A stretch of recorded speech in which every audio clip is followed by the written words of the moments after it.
Assalamualaikum warahmatullahi wabarakatuh. Nama saya Andrian Gufran.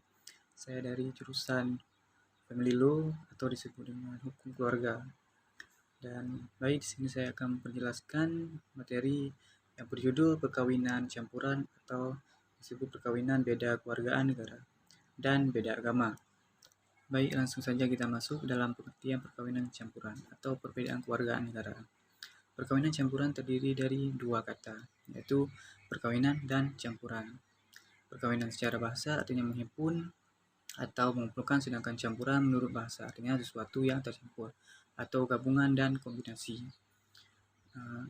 Dan menurut istilah perkawinan campuran yaitu sebagaimana yang disebut dalam Undang-Undang Nomor 1 Tahun 1974 Pasal 57. Perkawinan campuran ialah perkawinan antara dua orang yang di Indonesia tunduk pada hukum berlainan karena perbedaan keluarga negara dan salah satu pihak keluarga negara Indonesia. Apabila melihat ini pasal tersebut di atas, dapat ditarik kesimpulan bahwa perkawinan campuran yang sekarang berlaku di Indonesia unsurnya adalah sebagai berikut. Dan poin yang pertama yaitu perkawinan itu dilakukan oleh seorang pria dan seorang wanita. Dan poin yang kedua dilakukan di Indonesia yang tunduk pada hukum yang berlainan. Dan poin yang ketiga di antara keduanya berbeda keluarga negara. Dan adapun faktor-faktor yang mengaruhi kelangsungan perkawinan di dalam dan di luar negeri. Dari segi perkawinan campuran ada yang dilakukan di luar negeri dan ada yang melangsungkan perkawinan di dalam negeri. Hal ini dikarenakan ada dua faktor, yaitu poin pertama, faktor melangsungkan perkawinan di dalam negeri atau Indonesia.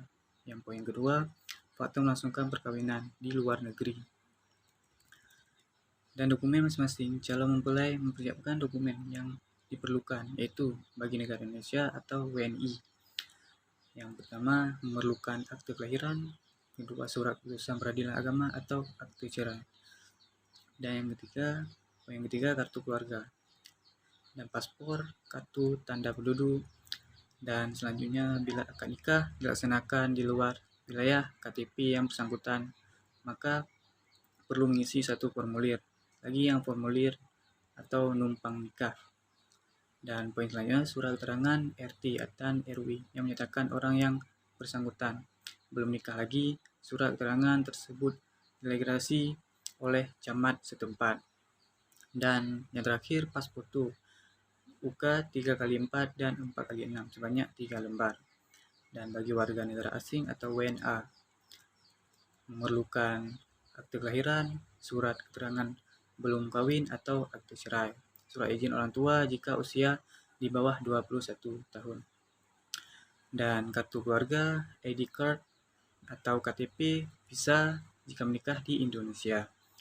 Dan poin selanjutnya surat keterangan lapor diri dari kepolisian, surat izin dari kedutaan asing, pas foto UK 3x4 dan 4x6 sebanyak 3 lembar.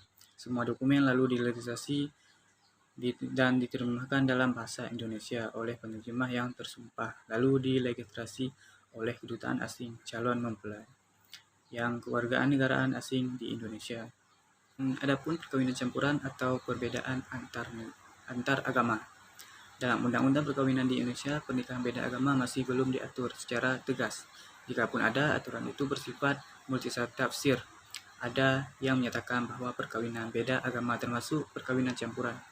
Dan ada pula yang menyatakan tidak ada peraturan yang mengatur pernikahan beda agama, sehingga ada yang berpendangan bahwa pernikahan beda agama diperkenakan selama tidak ada yang mengaturnya. Dan hanya ini yang bisa saya sampaikan dari materi tersebut. Sekarang kita masuk ke dalam kesimpulan dari materi tersebut. Baik, di sini saya akan membawa kesimpulan karena hal ini hanya ditinjau dari perbedaan kewarganegaraan yang ditunduk pada hukum yang berlainan, sehingga perlu adanya penyatuan dalam pencatatan perkawinan. Apabila mempelai berdua menganut agama Islam, maka dicatat di kantor urusan agama atau KUA. Sedangkan salah satu dari mempelai non-muslim, maka dicatat di kantor catatan sipil perkawinan campur di Indonesia. Diperolehkan asal mengikuti peraturan yang berlaku di Indonesia. Hanya ini yang bisa saya sampaikan dari materi perkawinan campuran atau perbedaan kewargaan negara. Okay, done. Thanks for watching and then you have listened me. Assalamualaikum warahmatullahi wabarakatuh.